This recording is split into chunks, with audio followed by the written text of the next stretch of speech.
Thank you. I join my voice of gratitude, as the other speakers have, for the support of the Templeton Foundation, and especially for the CCT and Biola University for deserving that support with these wonderful gatherings, and particularly this one today. It's an honor to be here.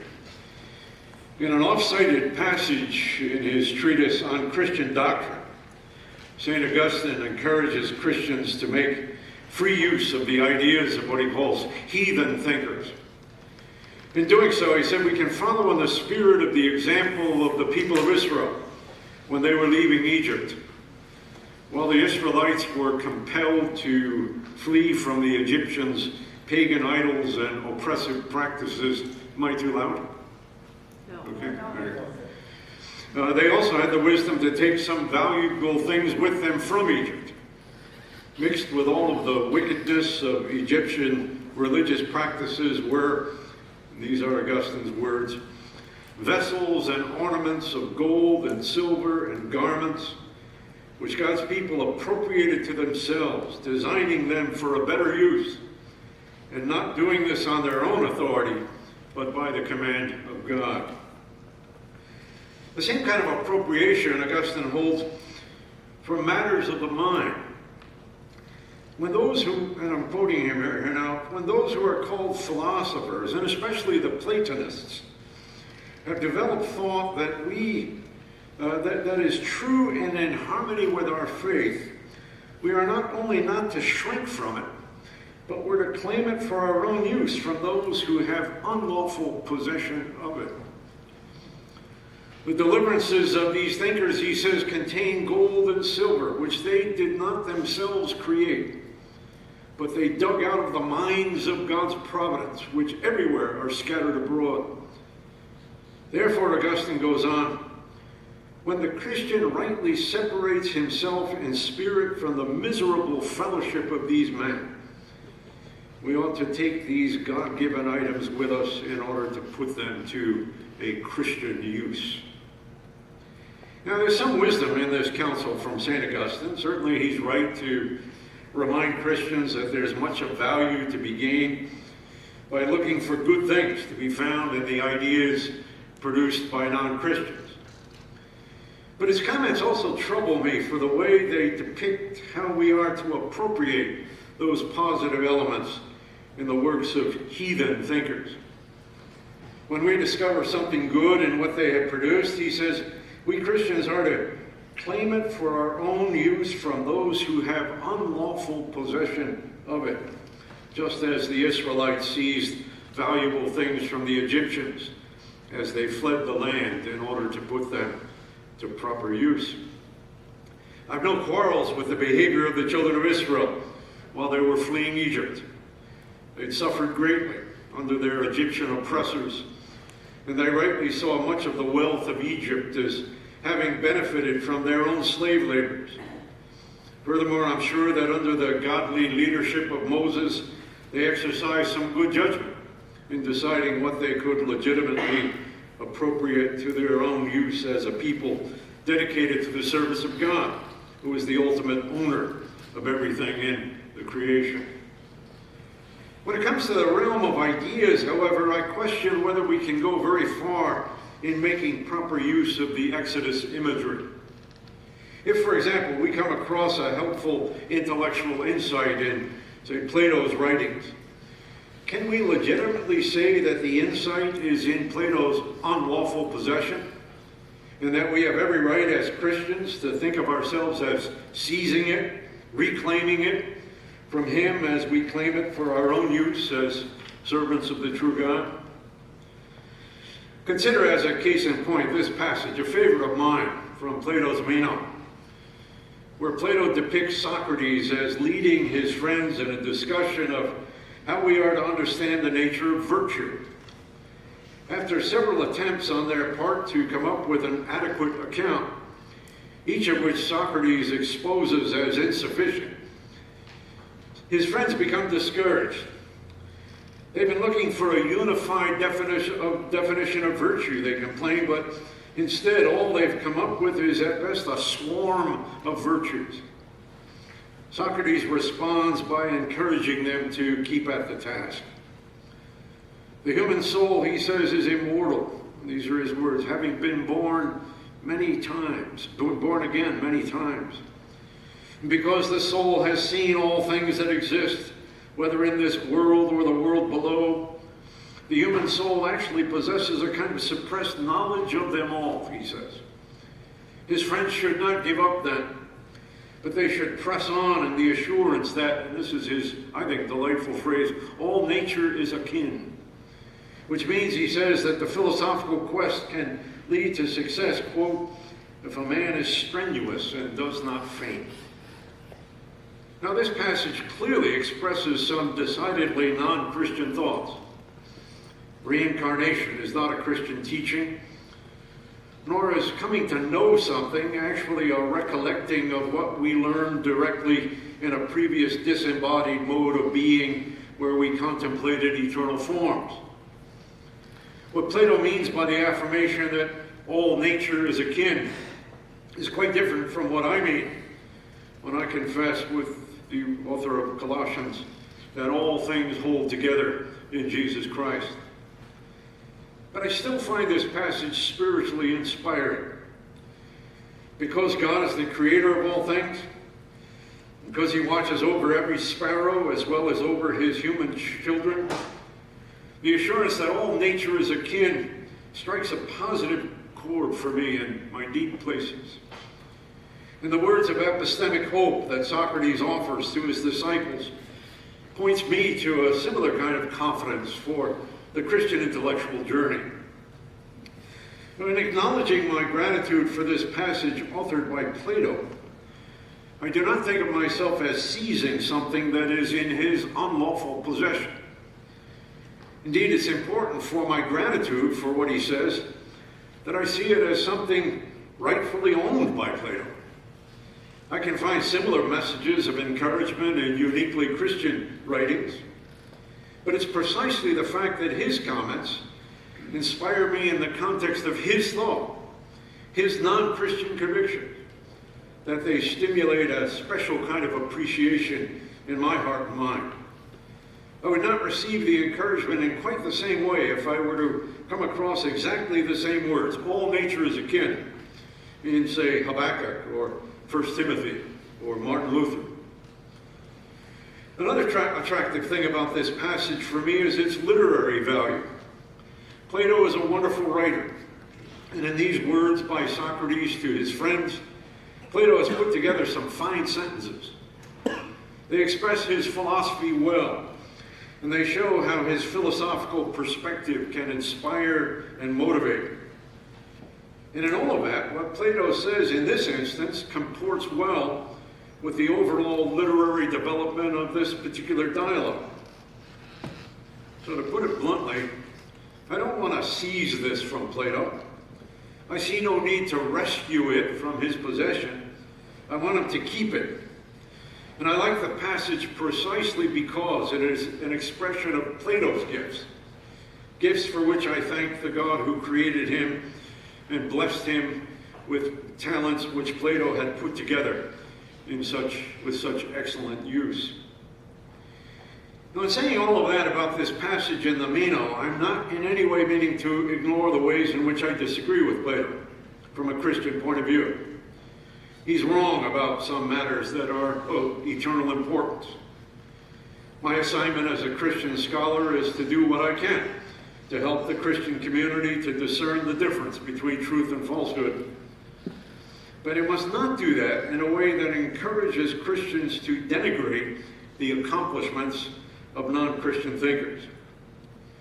I've often found it helpful, especially in addressing Orthodox Reformed audiences, to point to the example of John Calvin in this regard. On several occasions, Calvin expressed appreciation for the contributions of non-Christian thinkers. Before his evangelical conversion, Calvin had studied law, and he'd cultivated a special gratitude for the insights that he found in Seneca's writings. In his Institutes, Calvin explains the theological basis for this positive regard for what he calls the admirable light of truth shining in the works of pagan thinkers. By explaining that, and these are his words, that the mind of man, though fallen and perverted from its wholeness, can still be clothed and ornamented with God's excellent gifts. Indeed, Calvin insists, to refuse to accept the truth produced by such minds is, and these are his words, to dishonor the Spirit of God. I see no reason why Calvin would not endorse the comments I made above about the passage in Plato's Meno. Plato's nicely expressed thoughts about the quest for virtue are an exhibit of the ways in which a pagan thinker can produce something that is, in Calvin's words, clothed and ornamented with God's excellent gifts. And it's to recognize this, and in recognizing this, we honor the workings of God's Spirit beyond the boundaries of the Christian community. And I don't think I'm violating the spirit of Calvin's way of making his point by insisting, as I did with reference to the passage in the Meno, that the Spirit of God gave these gifts to Plato. It's not that Plato was somehow simply channeling words and thoughts that the Spirit was transmitting through him, as if Plato were a rather sophisticated version of the ventriloquist's puppet. While the Spirit was mysteriously at work in Plato's intellectual endeavors, Plato did not produce the good things to be found in his dialogues in spite of himself. Those good things were genuinely Plato's. We can be grateful to the Spirit for what he empowered Plato to accomplish. But we can also admire Plato for the talents that he put on display in those creative efforts. Now, my motivation for belaboring these matters is to counter what I often come across as some, or for me at least, distasteful habits of mind in the evangelical community regarding what can or cannot be learned from engaging non-Christian thought, and more generally from the broader cultural contributions of unbelievers. The worst case scenario, of course, is the refusal on the part of some Christians to see any value at all in engaging the intellectual, cultural accomplishments of non-Christians. But if we do get to the point where we find it impossible simply to deny any value in those accomplishments, we often resort to the kind of assessment that we see in Augustine's Egyptian imagery. Anything worthwhile in the thoughts of unbelievers is there in spite of those who have those thoughts. They are unlawful possessors of truth and goodness and beauty. I do need to acknowledge that there's at least one biblical reference that someone might use in support of Augustine's seize it from the enemy approach. 2 Corinthians chapter 10, verse 5, the apostle commands us to take captive every thought to make it obedient to Christ.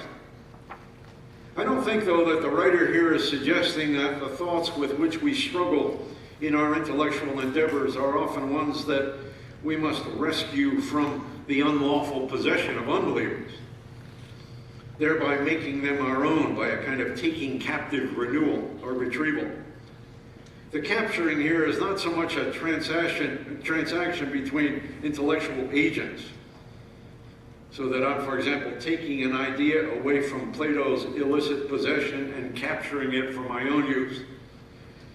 But it's more a kind of intra-self process, where within myself I struggle to understand an idea properly, to clarify it, to refine it in a way that it serves the cause of truth as I understand as a Christian. One obvious benefit of this intra-self process of clarifying and refining our understanding of the ideas we receive from others is the opportunity the process affords for the cultivation of some key intellectual virtues such as patience, endurance, and even courage. I'll focus here, though, specifically, as everyone else has, on intellectual humility.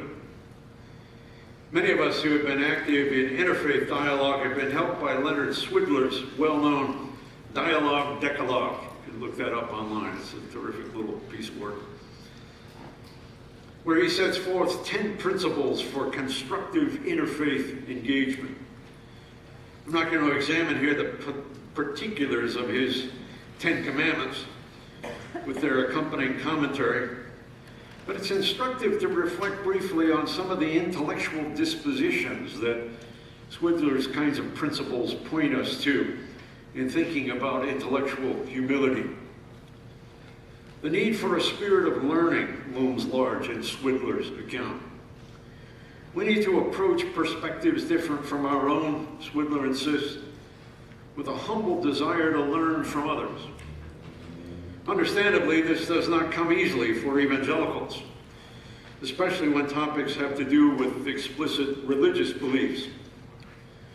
One of the factors that has inhibited traditional Christians, and especially evangelicals, from freely engaging the ideas of others in a spirit of learning from those ideas is a factor pointed to by the 19th century Dutch theologian Herman Bavinck. I had to get a little bit of Dutch Calvinism in here. Who was a younger colleague of the great Abraham Kuyper. In his Reformed Dogmatics, Bavinck criticizes the way that, and these are his words, in the past, the Christian study of religions was pursued exclusively in the interest of dogmatics and apologetics. The founders of non-Christian religions, this is him yet, like Muhammad, were simply considered impostors, enemies of God, accomplices of the devil. Bavinck argues that this assessment is no longer tenable.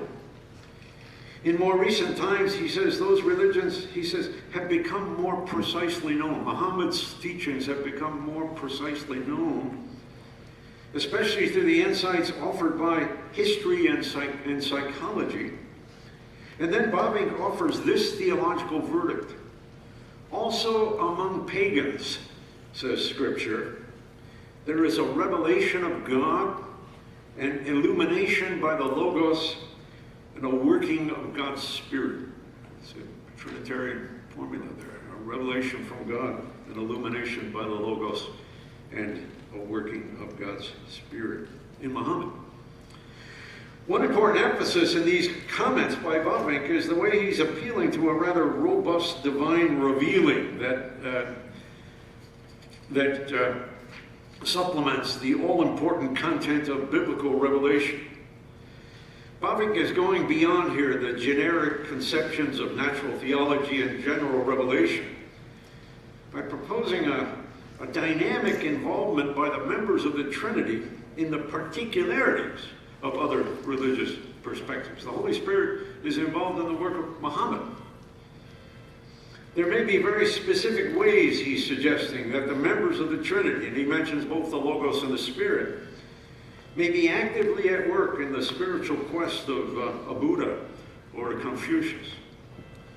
The second important emphasis in Bavinck's comments is his insistence that it's not enough to approach non-Christian religions simply within the confines of dogmatics and apologetics. Not that it's misguided to develop a systematic account of the central truths of biblical religion or to defend those truths against those who reject them. These are non-negotiable for those of us who are committed to the cause of the gospel. But for a proper understanding and assessment of, say, Islamic teaching, Bavinck is saying, we cannot proceed, his word, exclusively with dogmatic or apologetic questions in mind. When the main question is whether a consistently Muslim worldview can point us to how a person can enter into a saving relationship with the one true God, an evangelical has to give a negative answer. If, however, we can bracket the dogmatic and apologetic focus on issues about whether Muslims, as Muslims, can be saved, then we're free to evaluate this or that particular Muslim teaching in terms of whether it illuminates reality. And we may well find many good and true elements in the Muslim worldview. Indeed, we might even find things in the Muslim understanding of spiritual reality that can enrich, perhaps by calling our attention to spiritual matters that we have not thought about clearly, that can enrich our own Christian understanding of religious truth. To be sure, it's a little easier to bracket the salvific questions when we move away from explicitly theological matters. I can express great appreciation for passages in Plato's dialogues, or I can commend Freud for a specific insight in his civilization and its discontents, without raising the question in my mind about whether either Plato or Freud has gone to heaven. What's important for all of these kinds of cases, though, is the willingness to learn and even to admit that we have misunderstood these perspectives in the past. Truthfulness is a key biblical ideal, and it is a sin to bear false witness against our neighbors, whether they are Muslims, ancient Greek philosophers, or Viennese psychoanalysts. A closely related, humility-related theme in Swidler's Decalogue is empathy. The ability to see things from the point of view of the persons we are engaging is crucial for better understanding. Here's how Swidler puts it. Each participant needs to describe her or himself. For example, only a Muslim can describe what it really means to be an authentic member of the Muslim community. At the same time, when one's partner in dialogue attempts to describe back to them what they understood of their partner's self-description, then such a description must be recognizable to the described party. If you're going to say what Muslims believe, a Muslim has to recognize his or her belief in what you're articulating.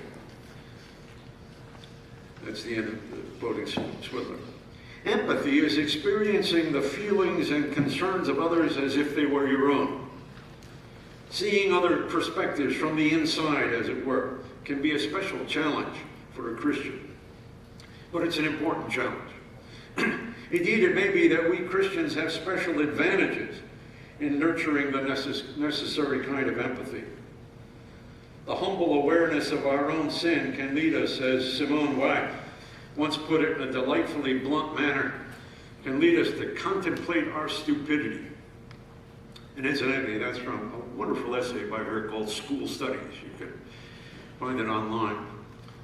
It was that same awareness of our capacity for sinful stupidity that I think John Calvin had in mind when he stressed the need for the cultivation of a humble spirit. I've always been delighted, the Reformer wrote, with the words of Chrysostom, who said the foundation of our philosophy is humility. And this is still Calvin. And still more with those of Augustine, and then he quotes Augustine. As the orator, when asked, what is the first precept in eloquence, answered delivery. What is the second? Delivery. What is the third? Delivery. So if you ask me in regard to the precepts of the Christian religion, I will answer first, second, and third, humility. You got Calvin and Augustine on your side, and if you could just get Luther in there, you'd be in wonderful shape, as I'm sure Marty would agree. We know that we're finite creatures. God is God and we're not, which means that we fall far short of omniscience. And the cognitive defects that stem from our finitude are even more greatly exaggerated because of our sinful rebelliousness.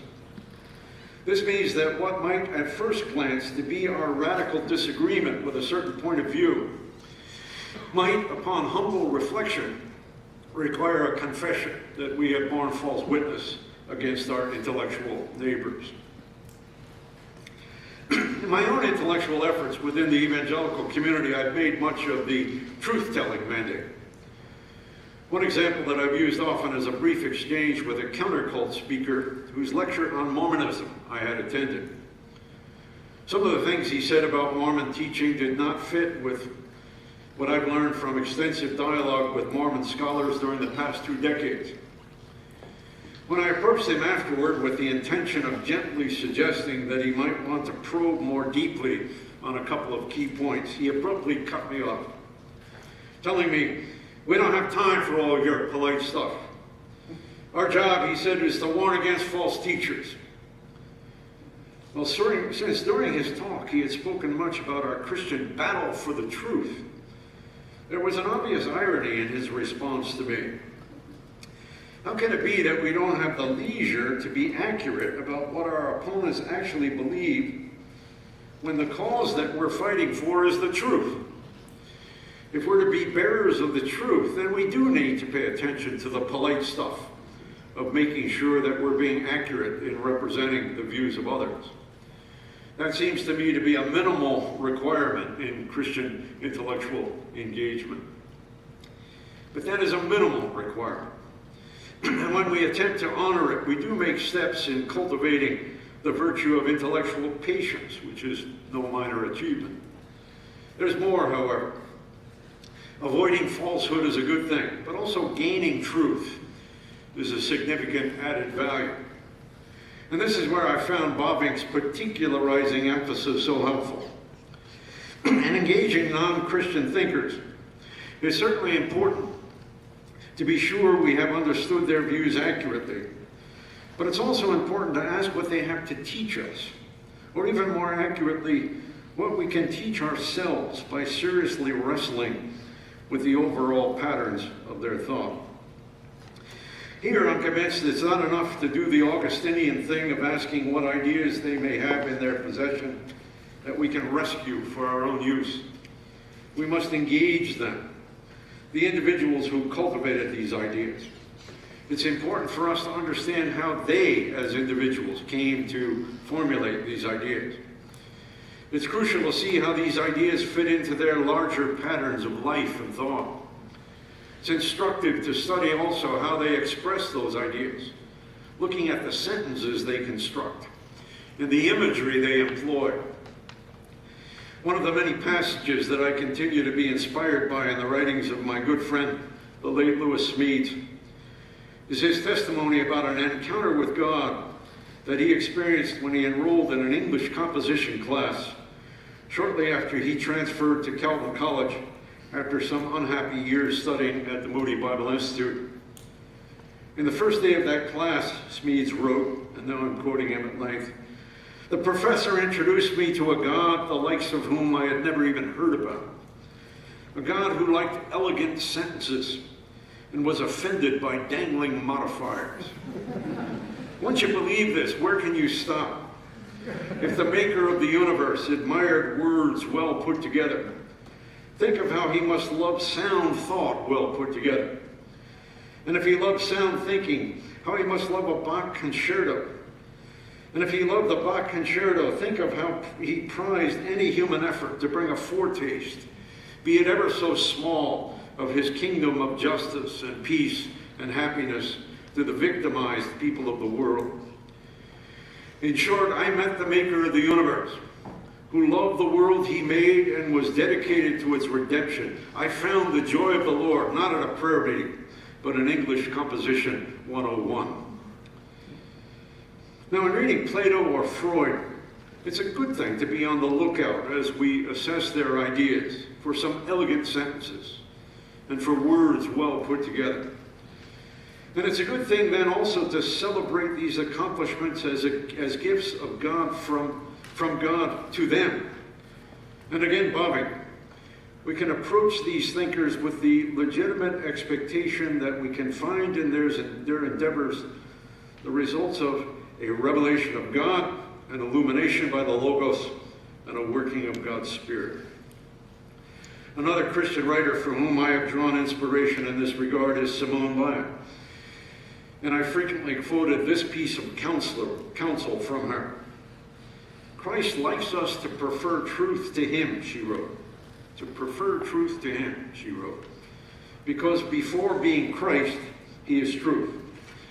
If one turns aside from him to go toward the truth, one will not go far before falling into his arms. Now, some folks have worried a bit when I've cited that. This happened the last event that we had here. I quoted Simone Weil, and that several people came up with a worried look on their face. It's a nice thought, they say, that when we walk into the unknown, we can go in confidence that we can't go very far without meeting the embrace of Jesus. But can't that kind of confidence also set us upon dangerous paths that might even lead us away from Jesus? Don't we at least need to hear a word of warning about the possibility that when we mean to go toward the truth, we're actually moving toward the snares of falsehood? And the answer, of course, is yes, we do need that word of warning. The concern is legitimate. It's an extremely important one. I've no doubt that I've often gotten myself onto shaky intellectual ground when I've forgotten about the dangers associated with that warning. But I also know that we, and especially we evangelicals, have often missed out on some important opportunities to receive significant intellectual gifts, missing out on also on the occasions to cultivate some important intellectual virtues when we have failed to nurture an adequate sense of where the arms of Jesus are waiting for us in our intellectual journeys. Thank you.